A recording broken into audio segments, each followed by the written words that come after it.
Comcast. It's a name synonymous with cable TV and, let's be honest, occasional customer service frustration. But how did this company become such a behemoth in the world of telecommunications?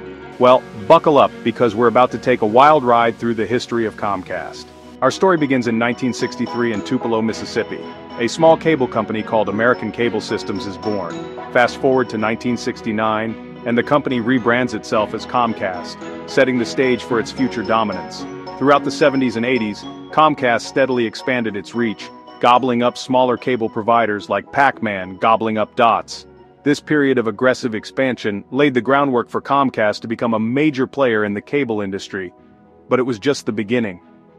Comcast's appetite for growth was far from satisfied. The 1990s and 2000s were a time of major acquisitions for Comcast. Remember that whole gobbling up thing? Yeah, it went into overdrive. In 2002, Comcast made a massive move by acquiring AT&T Broadband, instantly catapulting itself to the top of the cable food chain. But Comcast wasn't done, not even close. In 2011, they set their sights on NBC Universal, the media giant behind NBC, Universal Studios, and a whole lot more. After a regulatory tug-of-war, Comcast emerged victorious, swallowing up NBC Universal and solidifying its status as a media and telecommunications colossus. And remember that gobbling up analogy?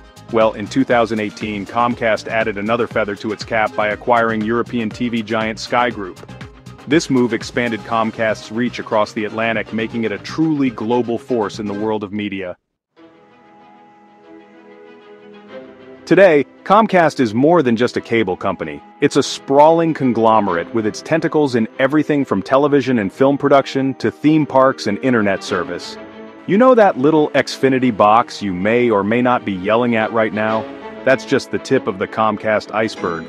Comcast's NBC Universal division encompasses iconic brands like NBC, Telemundo, Universal Pictures, and DreamWorks Animation.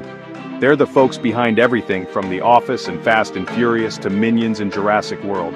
And let's not forget about Peacock, Comcast's streaming service that's vying for a piece of that sweet, sweet streaming pie. But wait, there's more. Comcast also owns Philadelphia's beloved Flyers hockey team and has a stake in the esports organization T1.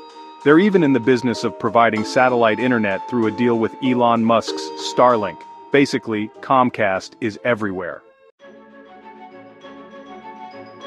Comcast today is a giant, a titan of the telecommunications and media landscape. But with great power comes, well, you know the rest. Comcast has faced its fair share of criticism over the years, from complaints about its customer service, or lack thereof, to concerns about net neutrality and anti-competitive practices. Some argue that Comcast's dominance gives it too much control over what we watch, read, and listen to online. Others point to its history of lobbying efforts and political donations as evidence of undue influence. And then there's the whole trying to buy Time Warner Cable thing in 2014, which thankfully didn't pan out. Despite the criticism, Comcast remains a force to be reckoned with. It's a company that's constantly evolving, adapting to the changing media landscape, and expanding its reach into new and exciting and sometimes concerning areas. So the next time you turn on your TV, browse the internet, or catch a movie, remember the name Comcast. They're the giant behind your screen, for better or worse.